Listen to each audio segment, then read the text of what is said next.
Hello, YouTube, and welcome to Shantae Out Loud's chat about eclipse astrology. I want to start off by talking about the do's and don'ts of astrology, what we should do, how we should go into it. If you see me looking over, it's because I'm also recording this live on Instagram right now. But I wanted to talk about what this eclipse fall 2022 is going to look like and hopefully answer some really great questions in the meantime, so we can kind of get talking and get thinking about what's really going on. I'm getting really hot, so you also might see me like, fanning myself. If you're new here, please like, subscribe, and comment on this video. I would love to have you as a subscriber. Also, hit the link in my bio, shantaeoutloud.com, so you can order my ebook. It's on Amazon, but it's also on my website. It's a moon ritual astrology guide. So I use the planets to break down how to use the moon to make things happen in your life that you want. There's love spells in there. There's beauty magic in there. There's money magic in there. Every type of magic you could want is certainly featured in that ebook. So go ahead and get that. Also, shantaeoutloud.com. In the next couple of weeks, I'll be dropping my Venus Oill. I think this is my 4th edition Venus Oill. So this is a big deal. If you are interested, please stay tuned. As always, hop on Patreon, guys. Patreon is where it's at if you are interested in being a part of the realty and knowing and learning your own astrology. Also, Patreon always gets the first for my oils. So if you really want to purchase an oil from me, Patreon's going to be your best bet, because honestly, last time I sold my oils, I sold it on Patreon first, and by the time I went public, I only had 10 oils left. So do pay attention so you know what's going on. Now, I'm going to go ahead and share my screen for those of you who are watching this on YouTube, Patreon, Zoom, whatever, because I want to show what this eclipse looks like in detail. Some of you guys are visual, some of you guys are audio people, whatever. But eclipse season. So something I was talking about in my transits of this week was the fact that the transits for this week are really the beginning of what these transits leading into eclipse season are going to look like, especially with this week's moon in Taurus, which I believe it's now, like, the moon is probably just about to enter Gemini by now. But with the moon in the sign of Taurus, we really are kind of back in the throes of eclipse season. I always say, to me, eclipses can kind of start manifesting up to like 6 weeks before the actual onset of the eclipse. And for me, what that really means is you should begin watching the moon cycles that correspond with the eclipse energies, polarity at the time of eclipses when they're coming around.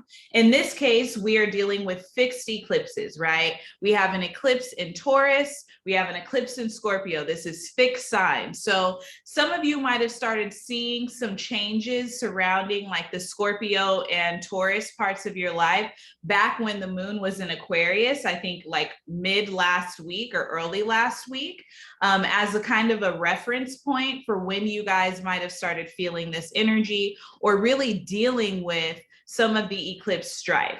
So now here we are. Today is October 12th. Today might be another day where you're starting to see the impact of that eclipse energy as it's showing up in your life, because of the moon's conjunction to the North Node, and certainly even last night's the moon square to Saturn, because technically this new moon eclipse, really this solar eclipse, and this lunar eclipse is going to be falling kind of between really about like 18 and 13, but as high as between 13 and 23 degrees of the signs of Taurus and Scorpio. So with that being so, really looking at the areas of your chart that do correspond to those varying degrees of Scorpio, Taurus, but also Leo and Aquarius, because naturally that energy is what is going to be affected by this solar eclipse. So the number one thing I will say with this eclipse cycle is to stay as grounded as possible. And I know that that's really hard because naturally, First of all, eclipses are ungrounding. They are shaking things up. They're making rapid change. They're bringing in resurrection, transformation, endings, beginnings. It's all happening really quickly. And it's actually being complicated by the fact that this Taurus energy, which is so earthly and so grounded, is actually not earthly or grounded right now because of the discomfort that eclipse energy brings. So there's ways that we find ourselves to be grounded amongst energy that is ungrounded. And I think the number one way that every one of you can really use this energy to ground yourself is through watching what you're eating. This Scorpio Taurus eclipse, it has a lot to do with what we bring in and what we pass out, right? The eating and then the releasing of the food that isn't the best for us and doesn't have anything that we need anymore. This cycle can easily find you being overly hedonistic. For some of you, it is overeating. For some of you, it's being lazy and just laying down all the time. For some of you, it is maybe being overly overspending, being overly greedy, like consumptive, if you will. So it's really important that you mind what you're putting in your body.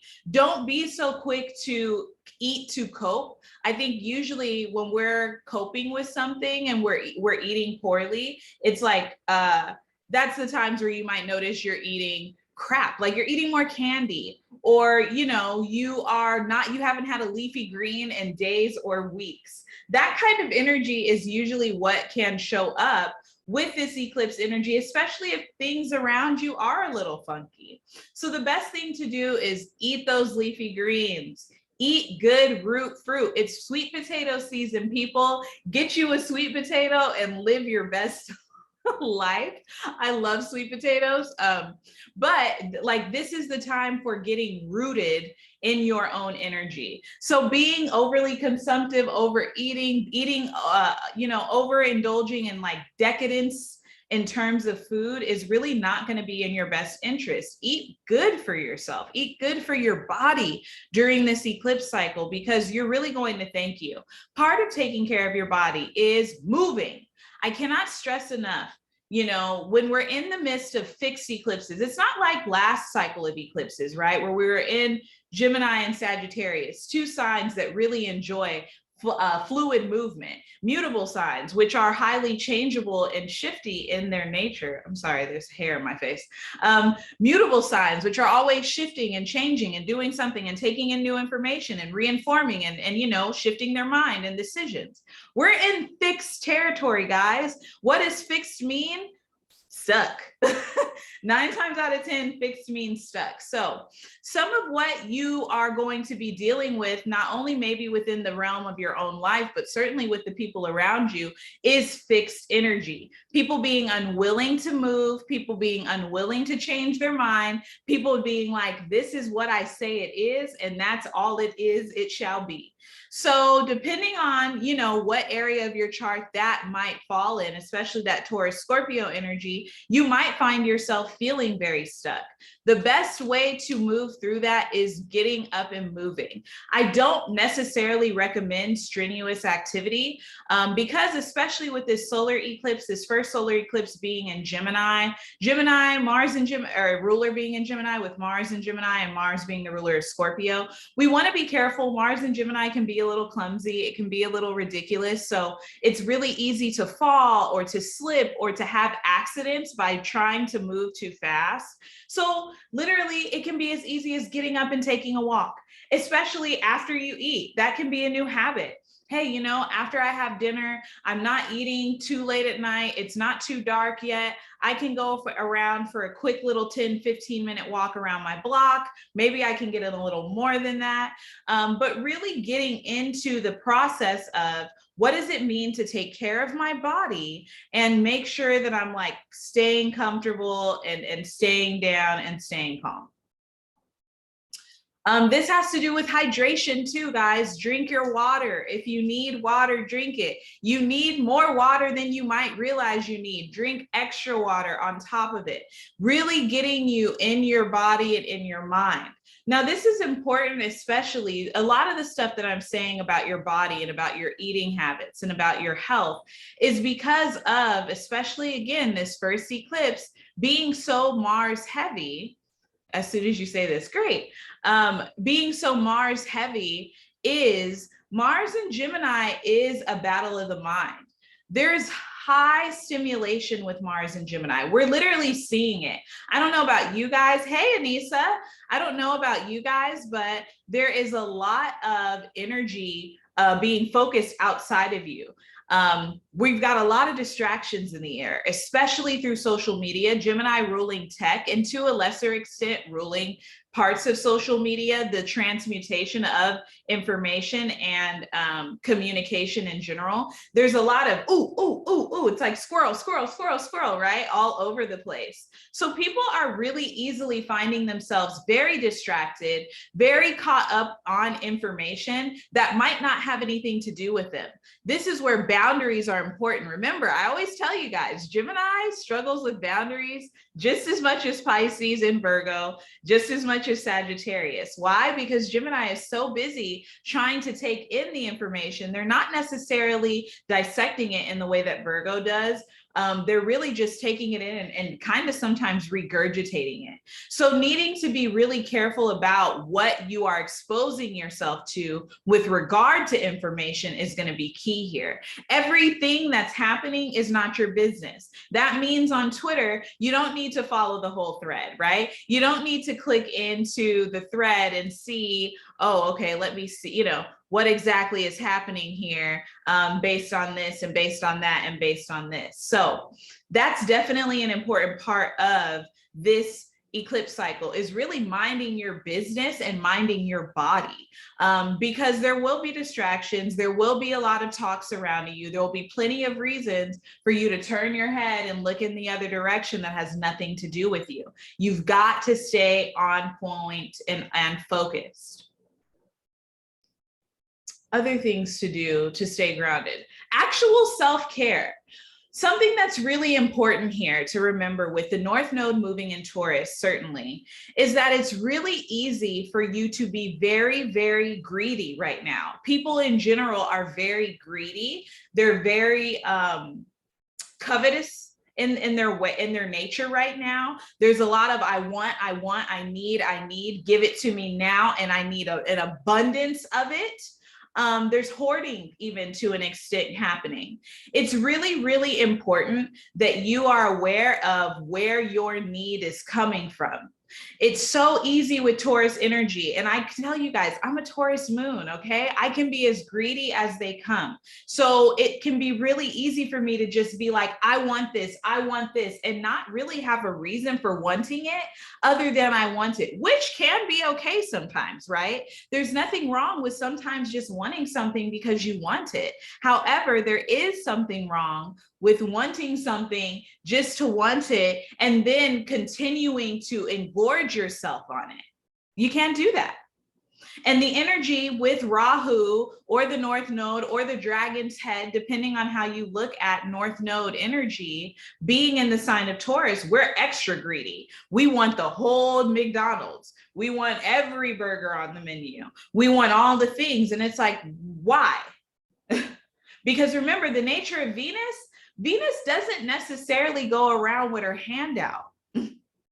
She doesn't. People come to Venus and they drop off the offering, sweetie. People come to Venus and they lay abundance at her feet because they recognize, and so does she, that her abundance is infinite and can only be multiplied. There's no reason to be greedy. There is no reason to be hedonistic, because at the key, there is always more where that came from, right? Now, this is important to remember with this with this Scorpio solar eclipse that we're going to have, because the nature of Scorpio is very oppositional to that, right? The nature of Scorpio is Mars. Mars has to penetrate. Mars has to go towards something. Venus gets to lay down and be beautiful and relax and, you know, get the sensuality and absorb and indulge in the beauty. And Mars is like, hey, I need this thing. Hey, I need this. Hey, give it to me now. Hey, hand it to me. Hey, I'm going to take it, right? That's Mars energy. I'm coming for it. Also, Mars, severance, right? I'm cutting it off. If I can't have it, or I have decided, or I believe I can't have it, then I'm going to cut it off and cut it out. And so this is important as we're heading into this energy, because you have to think about, are there things that you deserve that you have decided you can't have through stagnant thought processes that aren't supportive of you, through overindulging, putting yourself in position where the things that you want to have, you can't have because you're so overindulging in the little things that the big things tend to fall by the wayside in your life?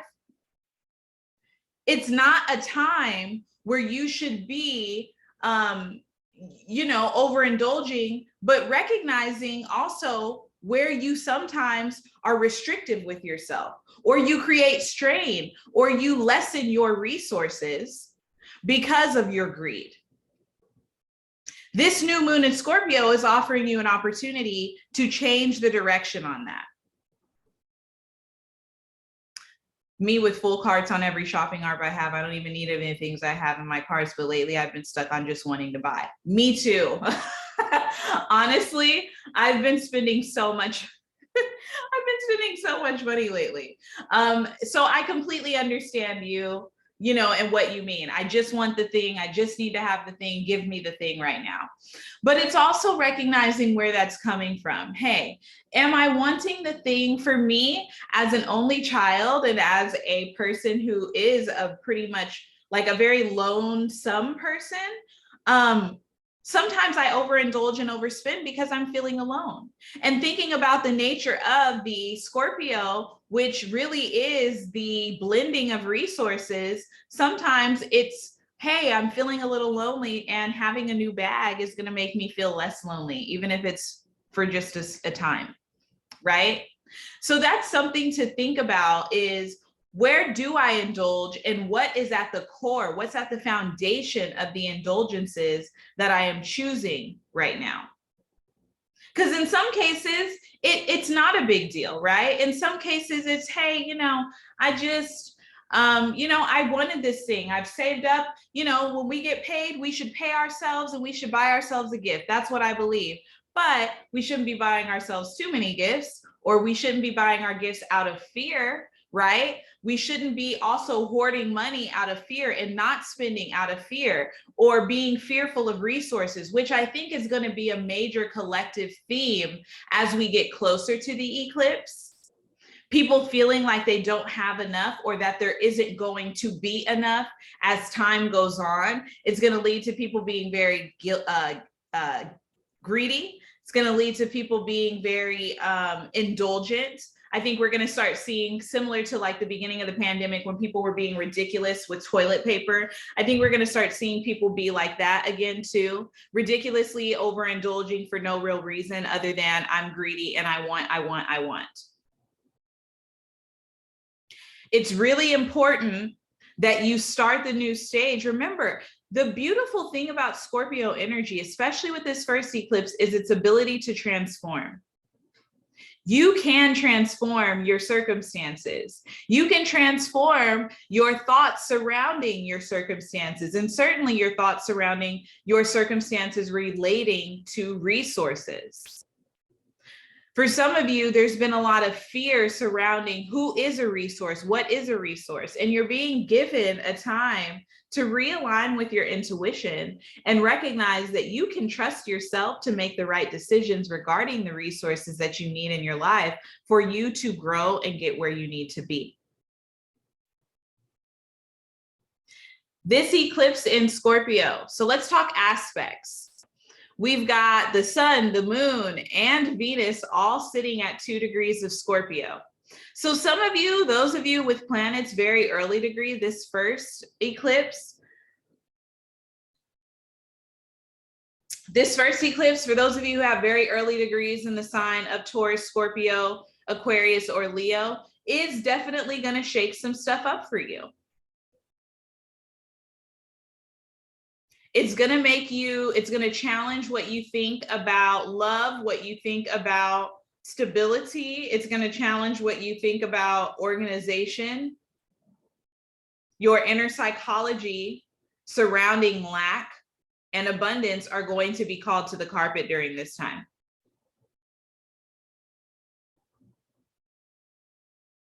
Those are really the main aspects at play during the eclipse. It literally is the sun, the moon, and Venus all conjunct in the sign of Scorpio. So in particular, an area of your chart, really sticking into and getting some changes there that are surrounding, because it's a new moon eclipse. So it's not necessarily a release. What I think this is for many of you is it is some information that is going to be important once we get into April and May of next year, and we kind of are wrapping up the final eclipses in Taurus and Scorpio before July comes, and we move the nodes move into South Node in Libra, North Node in Aries. But that's going to be an indicator for some of you as to what was going on, or what starts here during this new moon eclipse is going to be an indicator for what's going to come once you get to the May and April of 2023. So something for you guys to think about, especially who have early degrees there and might have something happen to you during this first eclipse cycle. Any questions about anything that I've said thus far regarding this solar eclipse in Scorpio? Because I'll get ready to move into the lunar eclipse. Questions, comments, concerns?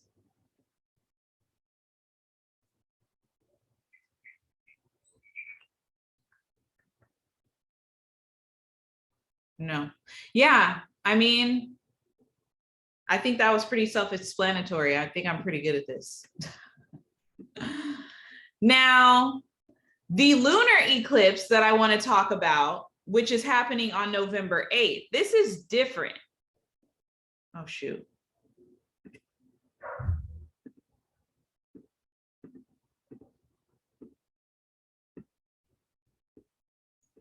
This is the total lunar eclipse that is happening once we get to November 8th.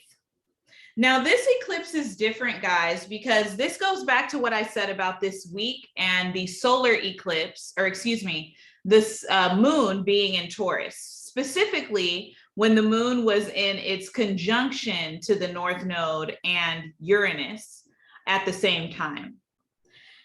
This is important, and even more so after the moon went into the square with the sign of Saturn in Aquarius, not too long after its conjunction to the North Node and Uranus. This also has a lot to do with the eclipse that already happened, right? Back when we had the eclipse cycle this past May. Really the May eclipse, not so much the April one, but definitely the May eclipse that took place May 16th, May 15th and 16th. These list of aspects are a little bit more intense and on the money here. So we've got Mercury, Sun, and Venus, once again, still conjunct in the sign of Scorpio, but in opposition to Uranus and the moon in Taurus. So this is definitely a sudden shift or change in dynamics that is coming to the forefront. Something that happened, something went down during that May eclipse, it's now being shifted and moved in a new direction. You're now more aware of some things. You've now gotten more information about it. However, with the moon and Uranus conjunction, I think that there's a lot of potential for emotional upsets. The thing that you have found comfort and stability in is no longer going to be conducive to your growth potential, and you are going to be asked to let it go. It's officially time to remove it, to release it, to throw it out, because it no longer can stand on the ground that it was built upon anymore up to this point. This one is going to be, like I said, very intense and very heavy. It can even feel a little underpowering. But you know what it gives me? It gives me, like something you turn around and look at, maybe by the time this eclipse cycle ends, and you say, you know what? I'm really glad that happened. I was so pissed about it when it was going on. It was really scary. It was all these things, but now that I'm a little bit removed from it, I'm glad it went down the way it did. Doesn't mean it's easy, but it is going to be something that you're going to have to think about with this lunar eclipse in the sign of Taurus. Venus, the ruler of that eclipse, is going to be in detriment, right? It's in the sign of Scorpio.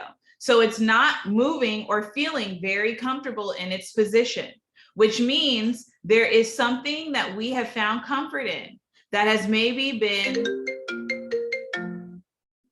keeping us stagnant. Oh my God.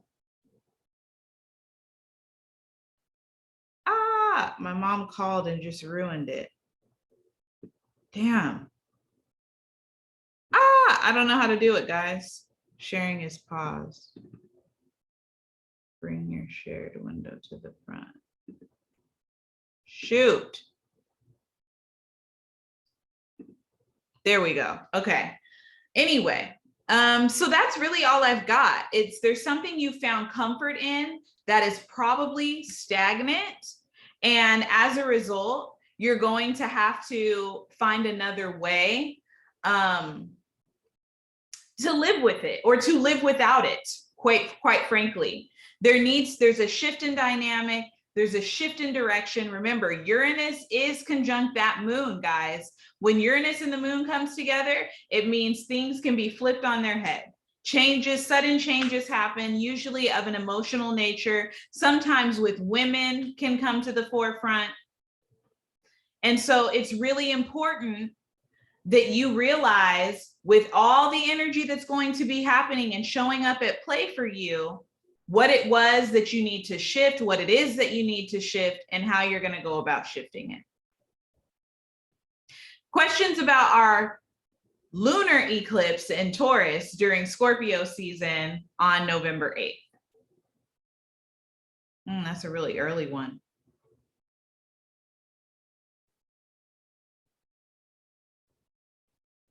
Questions, comments, concerns?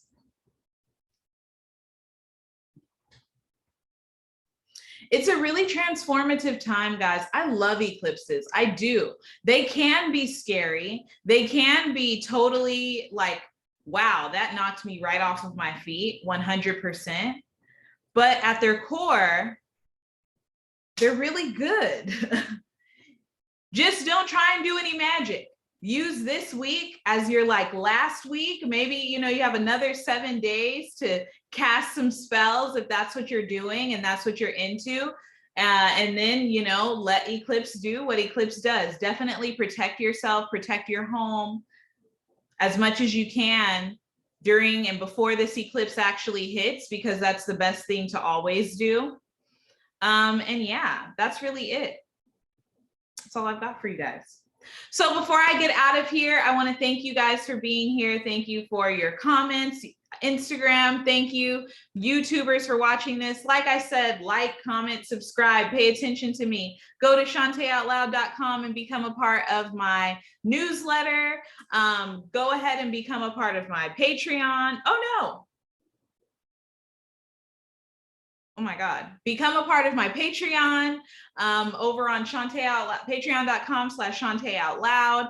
Buy my ebook. It's $20, but it's 50% off with the code SOUL, SOL, if you are interested, over on shantaeoutloud.com as well. And stay tuned for Venus oils. Venus oils are coming soon, guys. It is a new Venus oil day with a nice Neptunian influence. Like I said, good for marriage, or for those of you who do a lot of work with the public. That's what I've got. Thank you all for being here. I will talk to you guys later. Bye.